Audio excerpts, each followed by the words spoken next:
समादरणीय भक्तवृन्द हार्दिक नमन, हार्दिक प्रणाम। सधैँ जस्तै आज पनि यहाँहरूका समक्षमा श्री स्वस्थानी व्रत कथाको यो नयाँ श्रृङ्खलालाई लिएर हामीहरू समुपस्थित भइसकेका छौँ।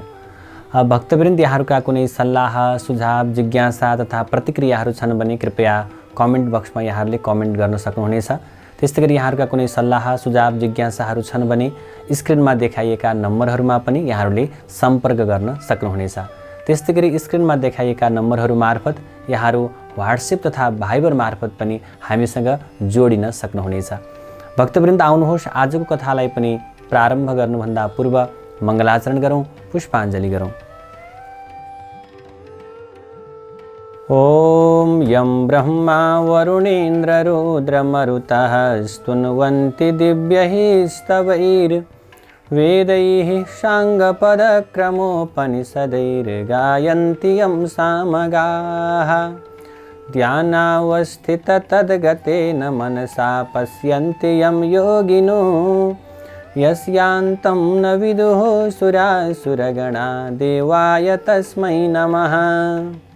श्रीमच्चन्दनचर्चितोज्ज्वलवपुः शुक्लाम्बरा मल्लिका मालालङ्कृतकुण्डला प्रविलसन् मुक्तावली शोभिता। सर्वज्ञाननिदानपुस्तकधरा रुद्राक्षमालाकरा वाग्देवी वदनाम्बुजे वसतु मे त्रैलोक्यमाता चिरम्। मूकं करोति वाचालं पङ्गुं लङ्घयते गिरिं यत्कृपातमहं वन्दे परमानन्दमाधवं। नमो भगवते तस्मै व्यासायामित तेजसे यस्य प्रसादाद् वक्ष्यामि नारायणकथामिमां। नारायणं नमस्कृत्य नरं चैव नरोत्तमं देवीं सरस्वतीं व्यासं ततो जयमुदीरयेत्। श्री स्वस्थानी परमेश्वर्यै नमो नमः।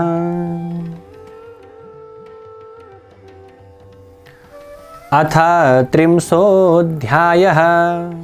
श्री स्वस्थानी व्रतकथाको 30औं अध्यायमा कुमारजीले अब यसरी बताउँदै जानुभएको छ अगस्त्य नाम गरेका मुनिलाई। अब अगस्त्य नाम गरेका मुनिले कुमारजीलाई भन्नुहुन्छ, हे कुमारजी, हजुरका मुखारविन्दबाट हिजो मैले सुलोचनाको सकल वृत्तान्त भलिभाँति श्रवण गरेँ। उनी जन्मैदेखि पुण्यात्मा थिइन्। हुनसक्छ उनी उनको पहिलेका जन्महरूदेखि नै नारायण भगवानको तपस्या गर्दै आएकी हुँदी हुन्। पूर्वजुनीहरूको अभ्यासको संस्कारले नै यस जन्ममा पनि नारायण भगवानको तपस्यामा तल्लीन हुन सकेकी होलिन्। किनकि ब्रह्माले शिव झैँ यसै जन्ममा मात्रै लाभ हुने अस्थायी वर नारायणले दिँदै दिनुहुन्न। उहाँले त तपस्या पुरा भएपछि मात्रै काम पुर्याएर चिरस्थायी अविनाशी मुक्तिपद मात्रै वर दिनुहुन्छ र उहाँको तपस्यामा लागेको व्यक्तिले त्यो तपस्या जन्म जन्मान्तरमा भए पनि पुरा गर्नै पर्छ। नगरेसम्म त्यो अधुरो तपस्या पुरा गराउनका लागि त्यस साधकलाई सांसारिक विषय वासनाबाट हटाई त्यसमा नअल्मल्याइकन विरक्त्याउनका निम्ति विष्णुले सुलोचनालाई जस्तै परिस्थिति पारिदिनुहुन्छ रे। पूर्वजन्मका तपस्याका अभ्यासको लर्को त्यो तपस्या नटुङ्गेसम्म हरेक जन्ममा पछि लागिरहेको हुन्छ भन्ने कुरा शास्त्रहरूले कहेका छन्। सुलोचनाको पनि यस्तै परिस्थिति हुँदो हो र यस जन्ममा पुरा गरिन् होली। यसमा के आश्चर्य छ र भन्ने तर्क वितर्कले हिजो मलाई रातभरि पटक्क निन्द्रा नै परेन। म त छटपटाइरहेँ। तसर्थ पूर्व जन्महरूको धर्मको संस्कार पनि पटक्कै नरहेका यस जन्ममा पनि उग्र अत्यन्त निन्द्य पापै पाप मात्र गरेका भयङ्कर त्यस्ता पापी जन पनि उमेर ढल्केपछि बाँकी जीवनभर ती दुई प्रख्यात त्रिवेणीमध्ये कुनै एकमा रहेर नियमपूर्वक नित्य त्रिवेणी स्नान, मकर स्नान, स्वस्थानीको व्रत पूजा गर्ने जनहरू र ती उसका त्यस्ता उग्र पापहरूबाट छुटेका छन् कि छैनन् प्रभु? छुटेका छन् भने त्यस्तो घोर पापबाट को छुटेका छन्? अन्तमाथि कस्ता भएका छन्? कहाँको वास पाएका छन्? आज मलाई यही कुरा सुन्ने प्रबल इच्छा जागेको छ। तीमध्ये एउटाको कथा आज सुनाउनुहोस् भनेर अगस्त्य नाम गरेका मुनिले बिन्ती गर्दा कुमारजीले आज्ञा गर्नुहुन्छ। हे अगस्त्य मुनि, सुलोचनाको त्यो अद्भुत दिव्य कथा तिमीले हिजो सुनिसक्यौ। अब म आज तिमीलाई काञ्चन मालिनी नामकी एउटी श्रेष्ठ अप्सराको अत्यन्त सुन्दर राम्रो कथा सुनाउँछु। सावधान भएर ध्यानपूर्वक सुन। यो चलिरहेको पद्मकल्पको 28औं चौघडी भन्दा 2 चौघडी पहिलेको त्रेतायुगमा गन्धर्व नगरमा जन्मिएकी अत्यन्तै राम्री काञ्चन मालिनी नामकी अप्सरा सूर्य चन्द्र पृथ्वी तीनै मकर राशिमा रहेकोले कुम्भयोग परेको माघ महिनाको माघे औँसीका दिनमा प्रयागमा गङ्गा यमुना सरस्वती मिलेको सङ्गमस्थल त्रिवेणीमा सचैल मकर स्नान गरेर त्यत्तिकै चिसै लुगाले आकाशमा उडेर कैलाशमा गइरहेकी थिइन्। अत्यन्त तेजस्विनी सुन जस्तो वर्ण भएकी, अत्यन्त सुन्दर पूर्ण चन्द्रमा जस्तो चहकिलो अनुहार भएकी, ठुला आँखा भएकी, लामा लामा केश, त्यस्तै गरेर अत्यन्त सुन्दर मसिनो सुनको धागोको जस्तै तारले बुनेको साडी र चौबन्दी चोलो लगाएकी, अनि यस्तै गरेर अत्यन्त सुन्दर भएकी, अत्यन्त राम्री उसलाई आकाशमा उडेर गइरहेकी देखेर तल हिमालयको कन्दरामा रहने पहाड जस्तै अग्लो कुरूप कुनै बुढो राक्षसले उनलाई देख्यो र उसले भन्यो, हे कमलका फूलको कोपिला जस्ता आँखा भएकी कल्याणी, तिमी को हौ?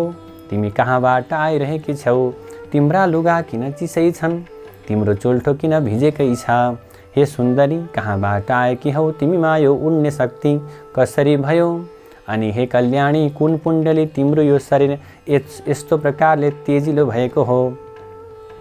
यो यस्तो अत्यन्तै राम्रो मनोहर रूप तिम्रो कसरी भयो? हे सुलोचनी, राम्रा आँखा वाली, तिम्रो चिसो लुगाबाट मेरो टाउकोमा झरेको पानीको थोपाले हे बद्रे म सधैँ क्रूर रहने, अत्यन्त रिसाउने मेरो यो प्रकारको स्वभाव भएको मन पनि एकाएक शान्त भयो। यो जलको छिटाको यस्तो महिमा के हो? यो कुरा मलाई बेली विस्तार लगाएर वर्णन गर, किनकि मलाई तिमी अत्यन्त सिलवती लागिरहेकी छौ। यस कारण तिम्रो आकृति गुणहीन हुन सक्दैन। त्यस राक्षसको यस्तो कुरा सुनेपछि आफ्नो उडान रोकेर त्यो अप्सरा काञ्चन मालिनीले भन्न थालिन्। अब काञ्चन मालिनी नाम गरेकी अप्सराले भन्दछे, हे राक्षस सुन, म आफ्नो इच्छाअनुसार रूप धारण गर्न सक्ने काञ्चन मालिनी नाम गरेकी अप्सरा हुँ। अहिले म प्रयागबाट आइरहेकी छु। मैले प्रयागमा गङ्गा यमुना सरस्वतीको सङ्गममा नुहाएकी छु। यसै उसले मेरो केश र वस्त्र भिजेकै छ। हे राक्षस, म यतिखेर पर्वतहरूमा अत्यन्त उत्तम कैलाश नाम गरेको पर्वततर्फ गइरहेकी छु। वहाँ सुर असुर अर्थात् देव दानवले भक्तिपूर्वक पूजा गरिने पार्वतीका पति महादेव रहनुहुन्छ। हे राक्षस, प्रयागको त्रिवेणीको जलको प्रभावले आज तेरो दुष्टता हटेको हो। जुन गङ्गा यमुना सरस्वतीको सङ्गमस्थल प्रयागको त्रिवेणीमा धेरै वर्ष मकर स्नान गरेको पुण्यको प्रभावले म यतिखेर सुमेधा नामका गन्धर्वकी अत्यन्त सुन्दरी छोरी भएकी छु। अब म त्यो सबै कुरा तिमीलाई बेली विस्तार लगाएर कहन्छु, तिमी मन लगाएर सुन। यस पद्मकल्पको 26औं चौघडीको त्रेतायुगमा म अजनाभ देश अर्थात् अचेलको भारतवर्षमा रहेको कलिङ्ग देशको कलिङ्गाधिपति अर्थात् कलिङ्गको अधिपति राजाकी परी जस्ती सुन्दरी एउटी यवनीबाट जन्मेकी हुनाले रूप र सुन्दरताले शोभिएकी अनि आफ्ना सुन्दरताका मदले घमण्डिएकी परम सुन्दरी नामकी एउटी वेश्या थिइन्, गणिका थिइन्। त्यस कलिङ्ग नगरमा त्यतिखेर म अरू समस्त प्रकारका गणिकाहरूको शिरोमणि अर्थात् अग्रणी थिएँ। हे राक्षस, त्यस जन्ममा मैले आफ्नो इच्छा अनुसारका सारा भोगहरू भोगेँ। मैले आफ्नो खराब कर्मले गर्दा त्यो नगरलाई नै दूषित गरेकी थिएँ। त्यसरी मैले आफ्नो त्यो कर्मबाट के गरेँ, धेरै प्रकारको सम्पत्ति कमाएँ, धेरै सम्पत्ति जुटाएकी थिएँ। हे राक्षस, त्यतिखेर म आफ्नो घरमा कति सुन र कति रत्न छ, त्यो खराब कर्म गरेर कति सुन कमाएँ, त्यसको अन्त मैले जान्दिन थिएँ। किनकि मैले त्यहाँ विभिन्न प्रकारको खराब कर्म गरेर त्यहाँका समस्त प्रकारका धनाढ्य व्यक्तिहरूलाई मोहित गरेर धेरै प्रकारले सम्पत्ति थुपारेकी थिएँ। मैले आफ्ना ती विभिन्न प्रकारका कर्मले सबैको सर्वस्वलाई लुटेँ। त्यसैले त्यो अत्यन्त राम्रो पुरा नगरमा मेरो त्यस्तै प्रकारको कर्म चलिरह्यो। तर बिस्तारै बिस्तारै समय घट्दै घट्दै गइसके पछाडि अर्थात् बिस्तारै समय बित्दै गइसके पछाडि मेरो मन पनि विरक्तिँदै सोच गर्न लाग्यो। मैले कमाउन पनि छोडेँ, अर्थात् पहिले जस्तो सम्पत्ति आर्जन हुन पनि छोड्यो। र मैले भने, हे शिव, मैले यो प्रकारको समयमा न त सत्पात्रमा दान दिएँ, न त मैले आफ्नो यौवनमा कुनै यज्ञ हवन गरेँ, न त गराएँ, न त मैले कुनै मन्त्रको नै अनुष्ठान गरेँ, न त मैले कुनै व्रत नै नियमपूर्वक गरेँ, न त मैले धर्म अर्थ काम मोक्ष दिने भगवानको आराधना नै गरेँ, न त मैले दुर्गति नाश गर्ने दुर्गा देवीको पूजा नै गरेँ। यो तुच्छ प्रकारको 2 दिने यो प्रकारको चहल पहल र यो प्रकारको चटक मटकमा नारकीय सुख भोगको उपभोग गर्ने प्रबल लालसाले गर्दा न त सारा पाप हर्ने भगवान विष्णुको स्मरण नै गरेँ, न त भगवान विष्णुको सम्झना नै गरेँ, न त भगवान विष्णुको नाम जपे, न त ब्राह्मण देवहरूलाई असल असल भोजन र प्रशस्त दक्षिणाले तृप्त सन्तुष्ट नै पारे, न कुनै प्राणीको कल्याण हुने कार्य नै गरेँ। त्यसैले मैले अत्यन्त के गरेँ, त्यो प्रकारको उमेर छँदै यौवन उमेर छँदै धर्मको कति वास्तै नराखिकन कुनै पनि तीमध्ये एउटा पनि राम्रो पुण्य काम गरिनँ। हे भद्र राक्षस, मैले त्यसरी धेरै पाप गरेँ र अन्तमा मैले के भयो त गालाका यी छालाहरू चाउरिन थाले पछाडि, त्यस्तै गरेर शरीर वृद्ध हुन थालिसकेपछि, शरीर कमजोर हुँदै जीर्ण हुँदै गइसके पछाडि, बुढेसकाल लागेपछि ती प्रकारका पाप कर्मले मेरो मन अत्यन्त भतभती पोल्न थाल्यो। तब म असाध्यै पिरिएँ र अत्यन्त चिन्ताग्रस्त भएर कुनै विद्वान ब्राह्मणका शरणमा गएँ। ती ब्राह्मण देवता गुरुकुलमा बसेर आश्रमको नियम पालना गरेर, त्यस्तै गरेर घन जटासार स्वर सहित पढ्नुपर्ने ऋग्वेद, यजुर्वेद, सामवेद, अथर्ववेद यी 4 वेदका ज्ञाता अनि 6 वेदाङ्ग शास्त्र अर्थात् पढ्दा अनुशासन सिकाउने शिक्षाशास्त्र, वेदको उच्चारण गर्न सिकाउने कल्पशास्त्र, वेदका शब्दलाई सिद्ध गर्न सिकाउने व्याकरण शास्त्र, ग्रहहरूको गतिविधि सिकाउने ज्योतिष शास्त्र, वेदका शब्दको अर्थ बताउने निरुक्त शास्त्र, वेदको लय सिकाउने छन्द शास्त्र अनि 6 दर्शन शास्त्र अर्थात् ठिक बेठिक निर्णय गर्न सिकाउने न्याय दर्शन, आत्माबारे बोध गराउने वेदान्त दर्शन, प्रकृति पुरुषबारे विवेचना गर्ने साङ्ख्य दर्शन, कार्यलाई देखेर कारण पत्ता लगाउन सिकाउने वैशेषिक दर्शन, वेदविहित कर्म नै धर्म हो भनेर सिद्ध गर्ने पूर्व मीमांसा दर्शन, ब्रह्म नै ईश्वर हो भनेर प्रतिपादन गर्ने उत्तर मीमांसा दर्शन। यी 6 दर्शन र चित्तवृत्तिलाई रोकेर चित्तलाई एउटै वस्तुमा अड्याइराख्न सिकाउने योग दर्शनका 8 अङ्ग अर्थात् इन्द्रियका पछि मन नदौडाउनु नै यम, पवित्रतापूर्वक दैनिक सदाचारमा रहनु नै नियम, पद्मासन आदिमा बस्न सिक्नु नै आसन, श्वास प्रश्वास क्रिया गर्न सिक्नु नै प्राणायाम, इन्द्रियका वेगलाई रोक्नु नै प्रत्याहार, सूर्यको तेजमा मात्रै मनको एकाग्रता हुनु नै ध्यान, त्यस्तै गरेर सुनेको कुरा यथार्थ बुझ्नु नै धारणा, प्राणलाई ब्रह्माण्डमा पुर्याई उही राखी राखी भएको अविचल स्थिति नै समाधि।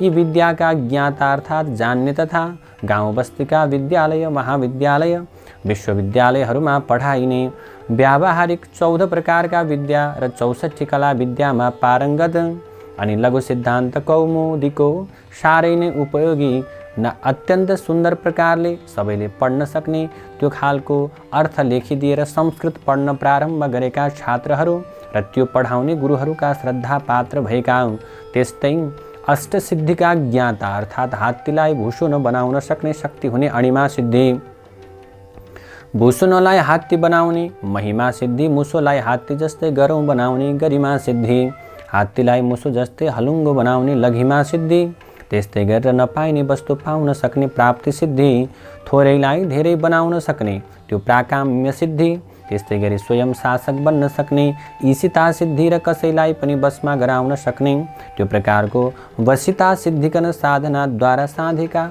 सिद्ध अनि मन्त्रले फुकेको पानी आँखामा छ्यापिदिएर रत्नाकर कहिने समुद्रभित्र रहेको महापद्म, पद्म, शङ्ख, मकर, कच्छप, मुकुन्द, कुन्द, नील, खर्ब नामका नवविधि अर्थात् सम्पत्तिका भण्डार देखाइदिने तथा अत्यन्त शान्त स्वभावका, अत्यन्तै शान्तिप्रिय एवं चित्तको स्थिरता, सम, इन्द्रियहरूको निरोध, दम, सत्यता, तप, शुद्धता, शौच, क्षमापन, क्षान्ति, मोहरहितता, आर्जव, बोधता, ज्ञान, विशेष बुद्धि, विज्ञान, ईश्वरमा अटल विश्वासता आस्तिक्य कृपापन दया सहृदयतापन दाक्षिण्य यी गुण भएका तथा अत्यन्त सन्तोषी अरूको उन्नति देखेर रमाउने, कसैलाई पनि उसको कल्याण हुने कुरा मात्र भन्ने, मान अपमानमा समान रहने, मानिसले आकाशमा उड्न सिक्यो, पानीमा यसरी दौडिन अर्थात् पानीमा बुड्न सिक्यो, भुइँमा गुड्न सिक्यो, तर मानिसको परस्परमा कस्तो सद्व्यवहार हुनुपर्छ भन्ने कुरा सिक्न सकेन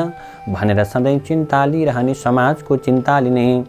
किन्तु भूमिबाट जलबाट पैदा गरिएको हुनाले भूमिपुत्र भौमासुर कहिने, जसलाई भस्मासुर पनि भन्दछन्। त्यस्तो प्रकारको जसले आफ्नै आमा पृथ्वीलाई खोक्रियाएर उसको सन्तुलनलाई बिगारेर परिणाममा विध्वंसरूपी प्रलय गराउँछ, जसको त्यो प्रकारको चहल पहलले, जसको प्रभावले केही दिनको क्षणिक सुख दिलाए पनि समस्त जनताको शान्ति, हित र आनन्दलाई हर्दछ। त्यस्तो दानवी भौतिक विद्यालाई पटक्कै मन नपराउने तथा 6 वेदाङ्ग अर्थात् शिक्षा, कल्प, व्याकरण, निरुक्त, ज्योतिष, छन्द अनि षड्दर्शन अर्थात् न्याय, वेदान्त, सांख्य, वैशेषिक, पूर्व मीमांसा, उत्तर मीमांसा अनि 4 वेद अर्थात् ऋग्वेद, यजुर्वेद, सामवेद, अथर्ववेद एवं योग र योगका 8 अङ्ग अर्थात् यम, नियम, आसन, प्राणायाम, प्रत्याहार, ध्यान, धारणा, समाधिका शिक्षक तथा ब्राह्मण वर्गले सिद्ध पारेका वेदका मन्त्रका प्रभावले मात्रै त्यो प्रकारले प्रभावित गर्न सकिने, अरू कुनै शक्तिले पनि नजितिने अजेय दानवहरू अनि र जलवा थलले सूर्यबाटै सङ्ग्रह गरेर आफूभित्र धारण गरेको बडवाग्ने नामको बिजुलीलाई प्रयोगमा ल्याएर कतिपय काममा जोताएर अर्थोपार्जन, पैसा कमाउने तथा विध्वंसकारी बाटोमा लम्कने दानवी शक्तिकारहरूलाई र तिनका उत्पादित शक्तिलाई निरन्तर ध्रुवताराको दृष्टि परिरहने हुनाले आर्यावर्त कहिने आफ्नो पुण्य भूमि हिमालय र विन्ध्याचलको बीचको भूमिमा र त्यस भूमिमाथिको पुरै आकाशमा ढिम्कनै नदिने तथा आफ्ना पुर्खाले आफ्ना उत्तराधिकारी सन्तान ब्राह्मण वर्गलाई मात्र ती मन्त्र सिद्ध गर्ने शक्ति थाती छोडेर गएका वेदका मन्त्रहरूलाई सिद्ध पार्न आफ्ना शिष्यहरूलाई उक्साइरहने, शिष्यहरूलाई त्यो प्रकारले आज उत्प्रेरित गरिरहने अनि तिनको बुद्धि तिखार्नलाई गायत्री जपको महिमा बताइरहने, फेरि पृथ्वी, जल, तेज, वायु, आकाशको सामूहिक शक्ति समूह नै ब्रह्मा हो भनेर जानिराख्नका निम्ति सधैँ पाञ्चायनको पूजा गर्न लगाउने।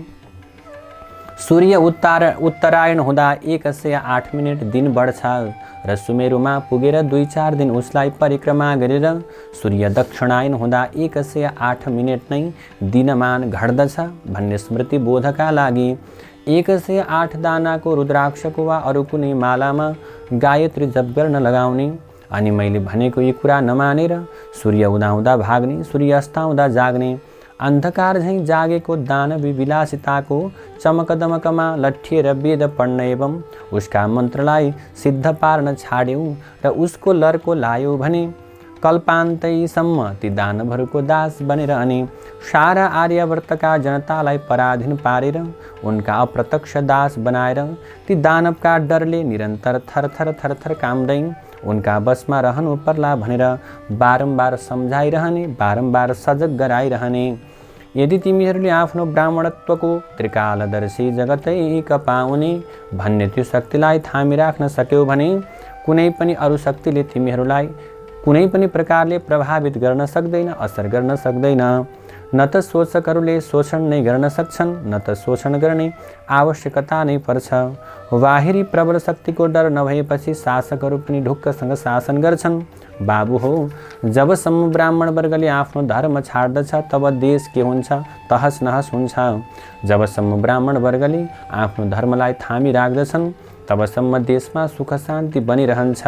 अनि आफ्ना शिष्यहरूलाई सम्झाएर बुझाइरहने ती राजनीतिका अत्यन्त पारङ्गत विद्वान, धर्मशास्त्रका पनि विद्वान अनि तन्त्र मन्त्र जन्त्र त्यस्तै गरेर जादु, झारफुक, धामी झाँक्री, ओखदी गर्नका निम्ति पनि आयुर्वेद उपचार गर्नका निम्ति पनि अत्यन्त निपुण अर्थात् गणेशजीको मन्त्र विधिपूर्वक जपेर सिद्ध पारेर सिद्धि प्राप्त गरेकाले सदा कल्याणकारी सकल भारतीय अध्यात्म विद्यामा धुरन्धर किन्तु प्रारम्भमा सुखकारी भए पनि परिणाममा जगत विध्वंसकारी विकसित भौतिक विज्ञानका कट्टर विरोधी तथा सधैँ जलथल नभमै शान्ति नै शान्ति चाहिने एकदेव उपाध्याय नाम गरेका ती नैष्ठिक ब्राह्मण त्यसै राज्यका राजा अर्थात् मेरै बाबुका राजगुरु थिए।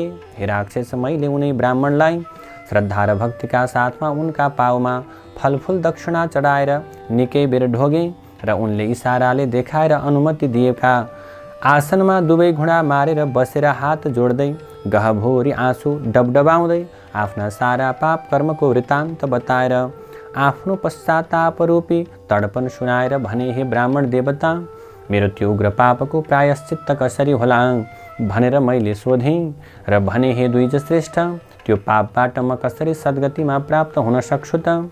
आफ्नै कुकर्मले पिरिएर तडपिरहेकी उदास मन भएकी बिचरी गहिरो पापरूपी त्यो प्रकारको खाडलमा म भासिएकी मलाई मेरो कपालमा समातेर यो भासबाट त्यो प्रकारको खाडलबाट बाहिर निकालिदिनुहोस्। हे ब्राह्मण श्रेष्ठ, दयाका दृष्टिले मेरा उपरमा करुणाका जल वर्षाउनुहोस्, किनकि सज्जनमा त सबैजना कृपालु नै हुन्छन्, किन्तु साधुहरू असज्जनमा पनि कृपालु हुन्छन्। मेरो यस्तो विनम्र प्रकारको प्रार्थनालाई सुनेर ती दयालु ब्राह्मणले मेरा उपरमा कृपा गर्नुभयो र सबै धर्मले भरिएको तथा मलाई अत्यन्त प्रसन्न पार्ने यस्तो प्रकारको कुरा भन्नुभयो। हे सुन्दरी, तिम्रा सबै निषिद्ध घृणित आचरणहरूलाई म भलीभाँति जान्दछु।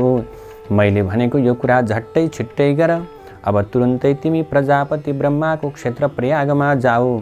वहाँ गएर त्यहीँ रहेर सधैँ गङ्गा यमुना सरस्वती नदीको सङ्गम त्रिवेणीमा नुहाउने गर। विशेष गरेर मकर राशिमा सूर्य रहेको बेला त्रिकाल स्नान गर्ने गर।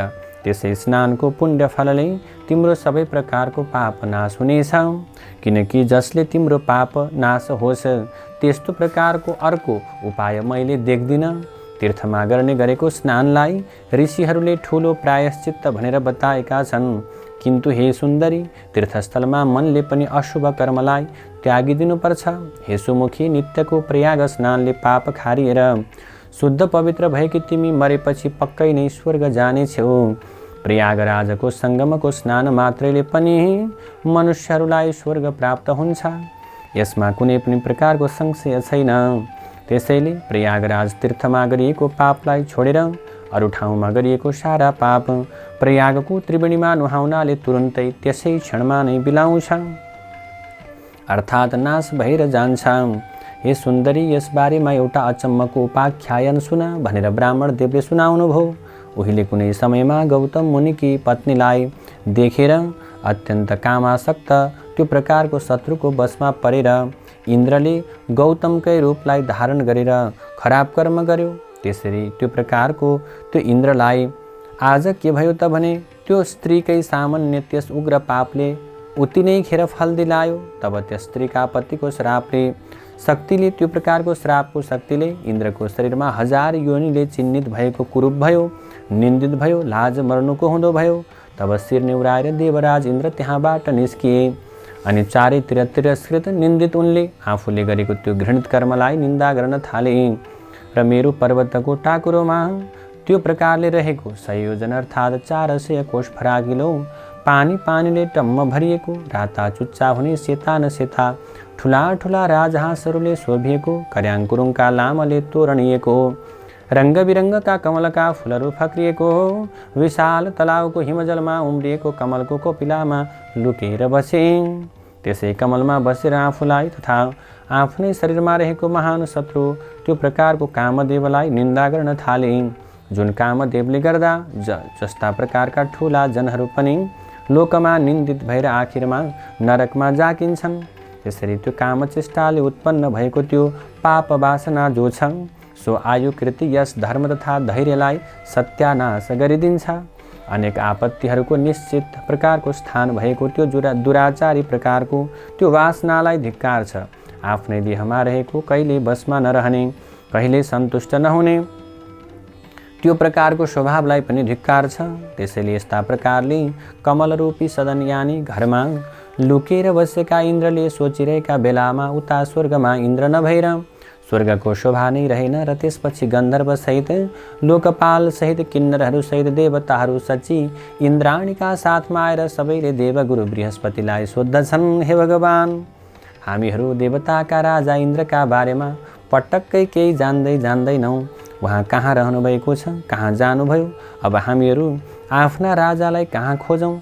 जसरी घरमा सुपुत्र नभई धनधान्य र गुणैगुणले भरिएको पनि कुलको शोभा हुँदैन, त्यसै गरी देवगणका साथमा इन्द्र नभइकन स्वर्ग शोभिएको छैन। हे गुरु, जे गर्दा स्वर्गलोकको शोभा बढ्छ, चाँडै नै त्यस्तो उपाय गरिदिई बक्सियोस्। हे गुरु, स्वर्गलाई शोभाले युक्त स्वामी भएको पारी बक्सियोस्। यो काममा ढिलो गर्नु योग्य छैन भन्ने तिनीहरूको कुरालाई सुनेर गुरु बृहस्पतिले उनीहरूलाई भन्नुभयो, आफूले गरेका अपराधको लाजले लज्जित भएर इन्द्र जहाँ बसेका छन्, म त्यो कुरा राम्रोसँग जान्दछु। बेविचारले सहसा गरेका कामको फल अहिले इन्द्रले भोगिरहेका छन्। जो जनले नीतिको त्याग गर्दछन् ती जनले ठुला ठुला दुःखको भोग गर्नु पर्दछ, ठुला ठुला दुःख भोग्नु पर्दछ। आश्चर्य छ कि राज्यको मदले उन्मत्त भएको पुरुष गर्ने नगर्ने कामको विचारै गर्दैन। आफूलाई नै नाश गर्नेवाला अनेक प्रत्यक्ष वा अप्रत्यक्ष निन्दित काम गर्दछन्। दुर्भाग्यले बुद्धि मासिएका मूर्खहरू मात्रै यस्तो निन्दित काम गर्दछन्, जुन अपराध गर्नाले यहाँ पनि वहाँ पनि जन्म निष्फल हुन्छ। हे सुरगण हो, अब हामी त्यहाँ जाउँ जहाँ ती इन्द्र लुकेर बसेका छन्। गुरु बृहस्पतिले यस्तो भनेपछि बृहस्पतिलाई नै अगाडि लगाएर गएका सबै देवताहरू त्यस आश्रमबाट निक्लेर उस तलाउमा पुगेपछि त्यो फराक सरोवरमा, ठुलो सरोवरमा सुन जस्ता सुन्दर कमलको वन देखे अनि डिलमा उभिएर जस्तो प्रार्थना गर्दा इन्द्रलाई विश्वास पर्छ त्यस्तै प्रकारको प्रार्थना गरे। तब गुरुको बुझाइले इन्द्र कमल कोशबाट बाहिर निस्के। त्यतिखेर उनको मुख लाजले अत्यन्त निन्याउरो मलिन भएको थियो, शरीर पनि अत्यन्त विरूप भएको थियो। उनका आँखा निहुरेका थिए अनि इन्द्रले आफूभन्दा जेठा गुरुको दुवै पाउलाई पक्रेर इन्द्रले, हे गुरु, मलाई रक्षा गर्नुहोस्, यो पापको नाश हुने अर्थात् यो पापबाट पार पाउने उपाय बताइदिई बक्सियोस् भनेर बिन्ती गरे। तब देवराज इन्द्रको यस्तो विनम्र प्रकारको वचनलाई सुनेर गुरु ब्राह्मण बृहस्पतिले भन्नुभयो, हे देवेन्द्र, यो पापको नाश हुने उपाय म बताउँछु, सुन। यदि प्रयागमा गएर गङ्गा यमुना सरस्वतीको सङ्गम स्थल त्रिवेणीमा तिमीले 108 डुबुल्की मारेर माघे औँसीका दिन यसरी नुहायौ भने मात्रै पनि त्यसै क्षणमा तुरुन्तै यो पापबाट तिमी छुट्दछौ। हे देवराज, हिँड, तिम्रा साथैमा सबै वहाँ जाउँ भन्ने आफ्ना गुरुको आज्ञा सुनेपछि आफ्ना गुरु र आएका देवगणका साथै इन्द्र आकाश मार्गले माघे औँसीका दिन प्रयागमा पुगे अनि गङ्गा यमुना सरस्वतीको सङ्गम स्थल त्रिवेणीमा 108 डुबुल्की लगाएर नुहाए। तब तुरुन्तै उनी आफ्ना पापहरूबाट मुक्त भए अर्थात् छुटे अनि अत्यन्त प्रसन्न भएका देवगुरुले उनलाई वर दिनुभयो, हे निष्पाप इन्द्र, प्रयागमा कुम्भ स्नान मात्र गर्नाले तिम्रो यो पाप नाश भयो। हे इन्द्र, अब सबै पाप नासिएका तिम्रा 1000 योनिका बदला मेरो कृपाले अहिले तिम्रा 1000 दिव्य दृष्टि होउन् भनेर वरदान दिनुभयो। त त्यति नै खेर ब्राह्मणका वरले सचिपति इन्द्र पनि जसरी मानसरोवर हजारौँ कमलले शोभिएको छ त्यसै गरेर अरूले नदेखिने दिव्य 1000 आँखाले शोभिए। त्यसपछि सबै देवताहरूले, ऋषिहरूले पूजिएका तथा गन्धर्वहरूले प्रार्थना गरिएका छँदा ती इन्द्र आफ्नो अमरावती नाम गरेको नगरीमा गए।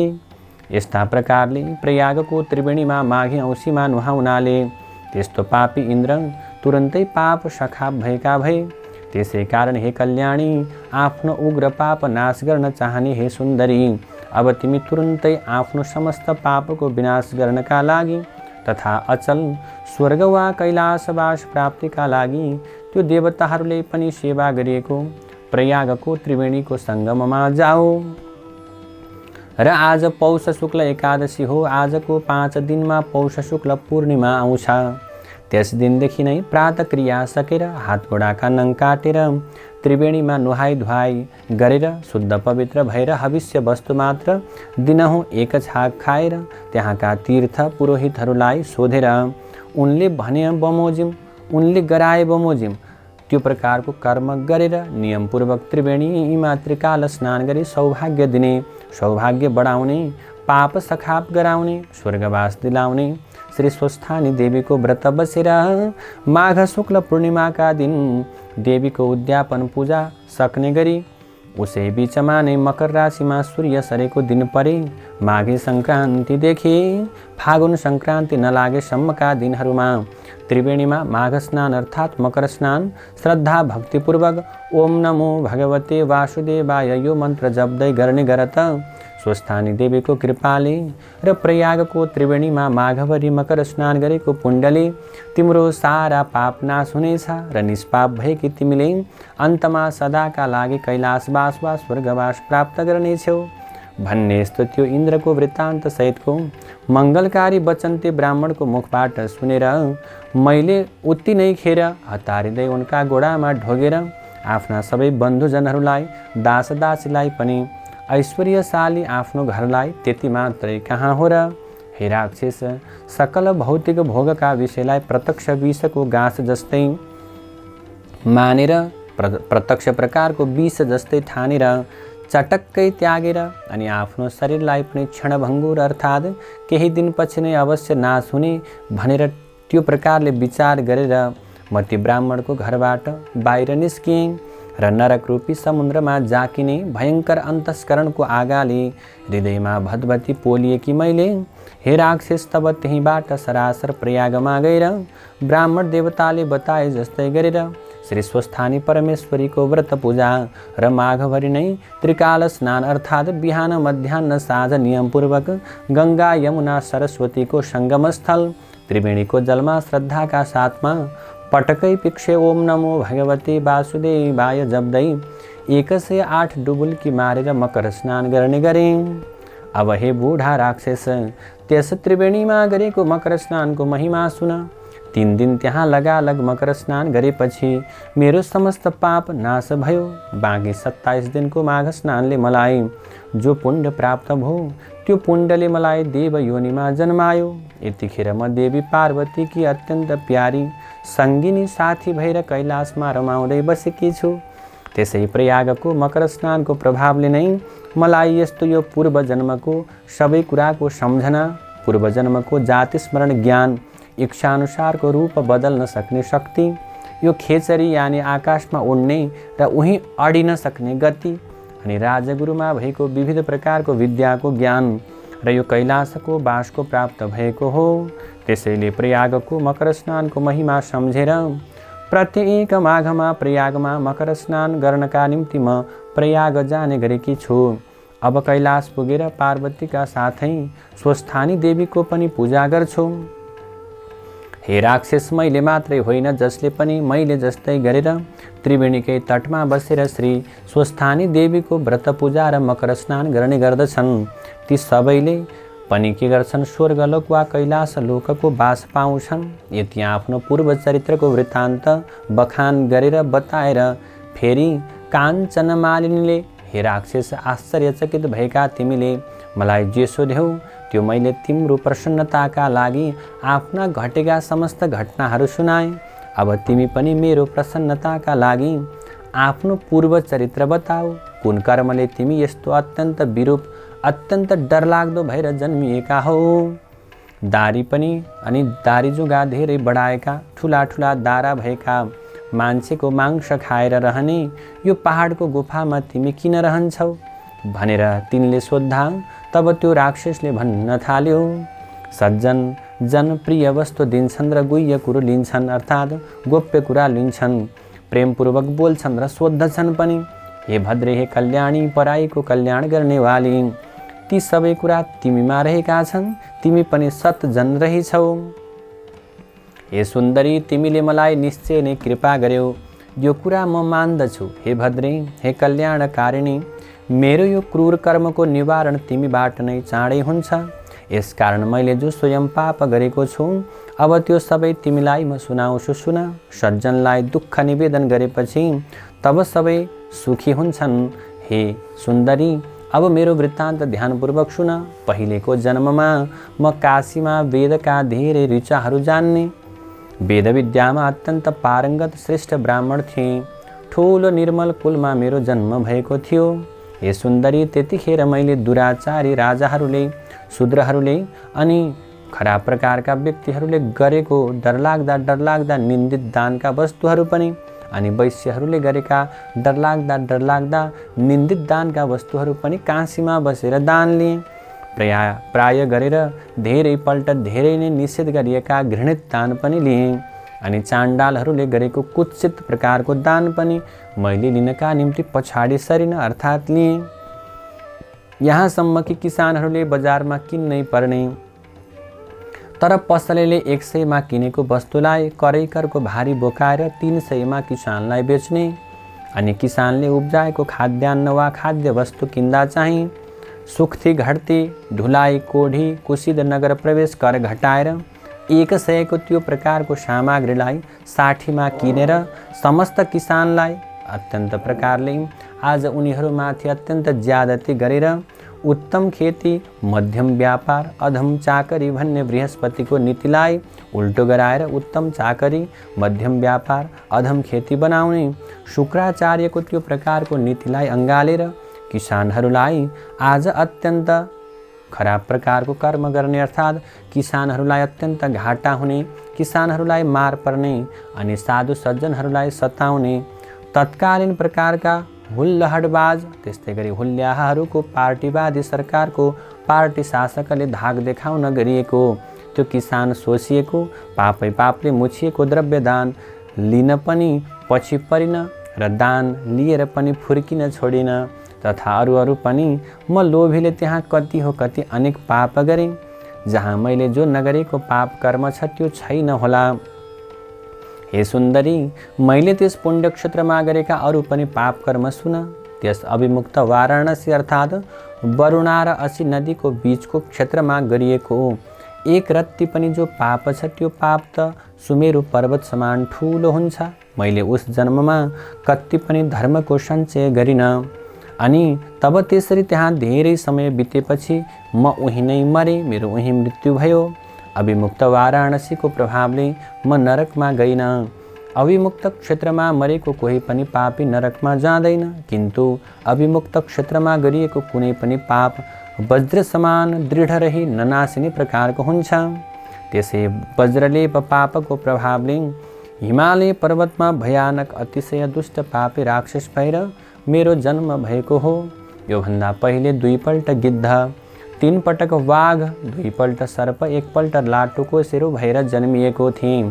त्यसपछि 9औं पल्ट सुँगुर पनि भएँ। त्यसैले मेरो यो राक्षसको जन्म 10वाँ जन्म हो।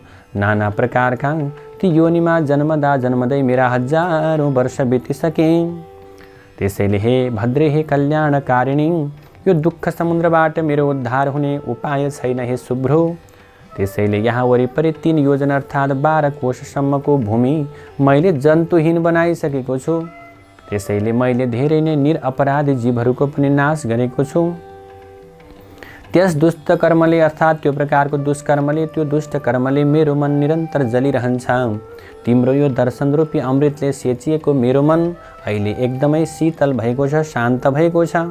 तीर्थहरूको शुभ फल त कुनै समयमा गएर फल्छ, तर सज्जनको समागम अर्थात् भेट त तुरुन्तै फल्दछ, तुरुन्तै फलदायी हुन्छ। यसै उसले बुद्धिमानहरू सत्सङ्गतिको प्रशंसा गर्दछन्। मेरो मनमा भएको यो सबै आफ्नो दुःख मैले तिमीलाई बताएँ।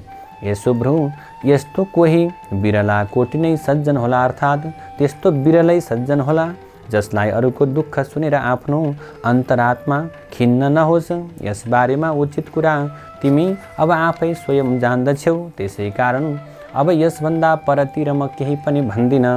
म हर हमेशा यो दुःख सागरबाट कसरी पार पाउन सक्छु भन्ने कुरा सोचिरहन्छु। सज्जनहरूको समागम सबैको उपकार गर्ने प्रकारको हुन्छ। के क्षीर समुद्र केवल हाँसलाई मात्र दुध दिन्छ र के बकुल्लालाई दिँदैन र? तब कुमारजीले भन्नुभयो, हे अगस्त्य मुनि, त्यो राक्षसको त्यस्तो वचनलाई सुनेर दयाले हृदय पग्लिएकी काञ्चन मालिनीले धर्मदानमा मते गरेर अर्थात् धर्म दिने विचारले भन्दछिन्, हे राक्षस, तिमीलाई म अवश्य उद्धार गर्नेछु। अहिले तिमी सोच नगर, तिम्रो राक्षसत्वबाट छुटकाराका लागि म प्रयत्न गर्नेछु। यस्तो दृढ प्रकारको प्रतिज्ञा गरेर उसले भन्न थाली, मैले वर्षेनी विधिपूर्वक धेरै माघ स्नान र श्री स्वस्थानीको व्रत पूजा गरेकी छु। हे भद्र राक्षस, यो सबै मैले गङ्गा यमुना सरस्वतीको सङ्गम ब्रह्म क्षेत्रमा मकर स्नान र कैलाशमै श्रद्धापूर्वक श्री स्वस्थानीको पूजा जो गर्ने गरेकी छु, त्यसको त्यो पुण्य सङ्ख्या र ती दुवै सत्कर्मका धर्मको म वर्णन गर्दछु। जस्तै विद्वान जनहरूले धर्मको आचरण गुप्त राख्नु भनेर भनेका छन्, वेद जान्ने मुनिहरू दुःखीलाई दान दिने कामको प्रशंसा गर्दछन्। हे भद्र भलादमी, समुद्रमा वर्षने मेघको के फल हुन्छ र? हे राक्षस, मैले स्वयं त्यस पुण्यको फल अनुभव गरिसकेकी छु। हे मित्र, तुरन्तै तिम्रो पाप विनाश गर्नका लागि मैले अब के गर्छु, मेरो त्यो पुण्यबाट केही पुण्य तिमीलाई दिन्छु तिम्रो उद्धारका लागि भनेर अनि आफ्नो चिसो लुगा निचोरेर तब त्यो जल आफ्नो पसरमा हातमा मुठीमा लिएर उसले त्यो बुढो राक्षसलाई आफूले गरेका 3वटा माघ महिनाको पुण्य त्यहाँ प्रदान गरी, हे अगस्त्य मुनि, श्री स्वस्थानीको पुण्य मिसिएको त्यसको त्यो माघ स्नानको धर्मबाट पैदा भएको त्यस पुण्यको प्रभाव सुनाव। त्यो पुण्य पाएर उसै बेला उसले राक्षसी शरीरलाई त्याग गर्यो र सूर्य जस्तो तेजिलो देवताको आकारको भयो अनि हर्षले उसका आँखाहरू खुल्न थाले। हर्षले उसका आँखाबाट आँसु बग्न थाले। देवताहरूले ल्याएको विमानमा तत्कालै ऊ आरोहण गर्यो, चढ्यो। त्यतिखेर आकाशमा स्थित विमानमा उसको तेज चम्कियो। तब आफ्ना प्रभाले आफ्नो कान्तिले दसैँ दिशालाई प्रकाशमान पार्दै दिव्य देह धारण गरेको त्यो राक्षसले तब मानौ दोस्रो सूर्य समानको शोभा पायो। त्यसपछि उसले त्यो सज्जन काञ्चन मालिनीलाई प्रशंसा गर्दो भयो र भन्यो, हे भद्रे, हे कल्याणी, कर्मको फल दिनेवाला जो भगवान ईश्वर छन् त्यो सबै कुरा हो उनले जान्दछन्। जहाँ जुन पापले मेरो उद्धार हुनै सक्दैनथ्यो ती सबै पापबाट तिमीले मेरो निस्तार गरिदियो, मेरो उद्धार गरिदियो।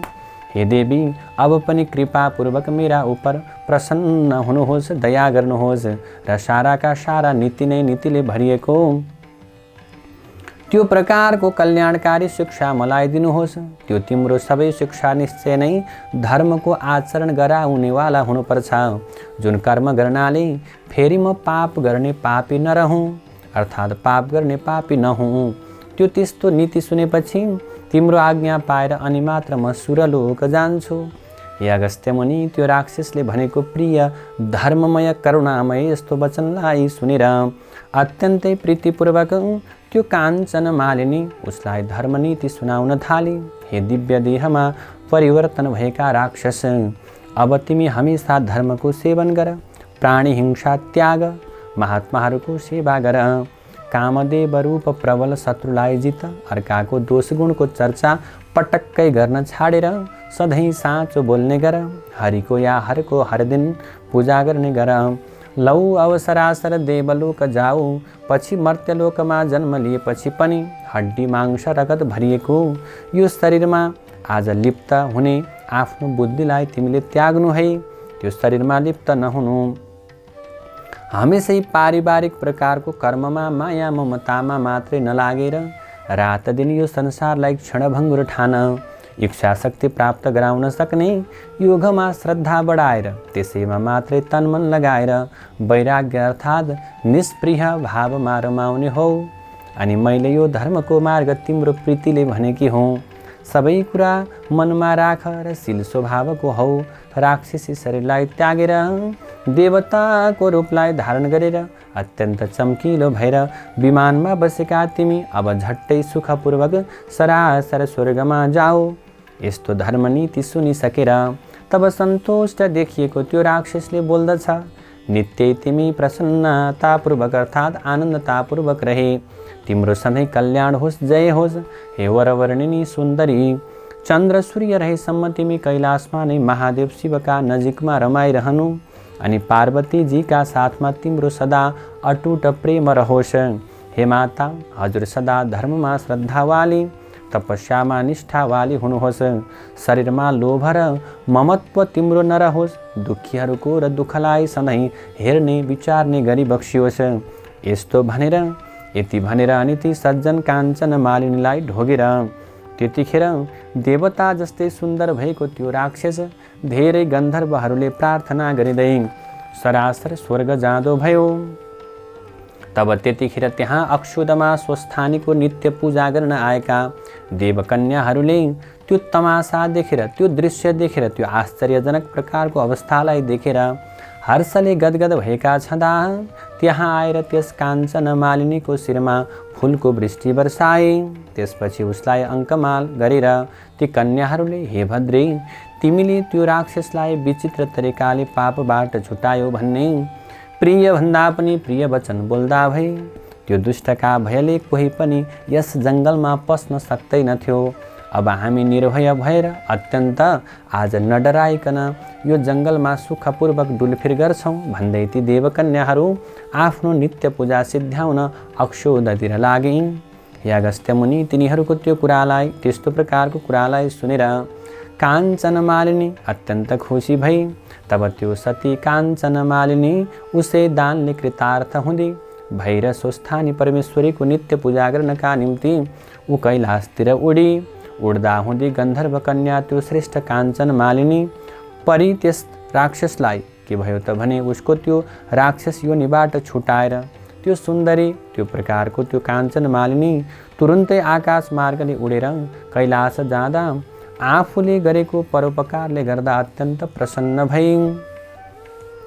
अब यसरी कुमारजीले बताउनुहुन्छ, हे अगस्त्य मुनि, जो मनुष्य त्यो प्रकारको गन्धर्व कन्या काञ्चन मालिनी र त्यो बुढो राक्षसले कहेको बताएको यो श्रेष्ठ प्रकारको सुन्दर संवाद भक्तिपूर्वक सुन्दछन् अनि त्यो प्रकारका मनुष्य सधैँ कहिल्यै पनि अधर्म गर्नतिर मन दौडाउने, आफ्ना इन्द्रिय रूप दुष्ट राक्षसहरूद्वारा बाधित अर्थात् पीडित हुँदैनन् र त्यसको बुद्धि सधैँ धर्ममा लागिरहन्छ।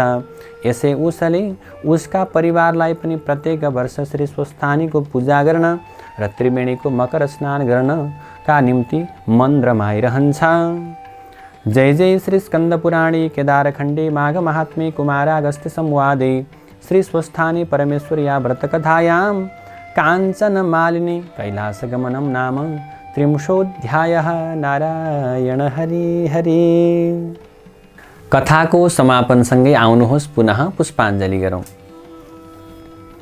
हरि ओम उपनयतु मङ्गलं वः सकल जगन मङ्गलालयः श्रीमान् दिनकर किरण निबोधिता नवनलिन दल निवेक्षणः कृष्णः काले वर्षतु पर्जन्यः पृथिवी सस्यशालिनी देशोऽयं क्षोभरहितो ब्राह्मणाः सन्तु निर्भयाः अपुत्राः पुत्रिणः सन्तु पुत्रिणः सन्तु पौत्रिणः निर्धनाः सधनाः सन्तु जीवन्तु शरदां शतम् तत्रैव गंगा यमुना च तत्र गोदावरी सिन्धु सरस्वती च तीर्थानि सर्वाणि वसन्ति तत्र यत्राच्युतोदार कथा प्रसंगः या कुन्देन्दु तुषारहार धवला या शुभ्रवस्त्रावृता या वीणावरदण्डमण्डितकरा या श्वेतपद्मासना या ब्रह्माच्युतशङ्करप्रभृतिभिर्देवैः सदा वन्दिता सा मां पातु सरस्वती भगवती निःशेषजाड्यापः कायेन वाचा मनसेन्द्रियैर्वा बुद्ध्यात्मना वा प्रकृति स्वभावात् करोमि यद्यत् सकलं परस्मै नारायणायेति समर्पयेतद् नारायणायेति समर्पयेतद्। श्री स्वस्थानी देव्यार्पणमस्तु।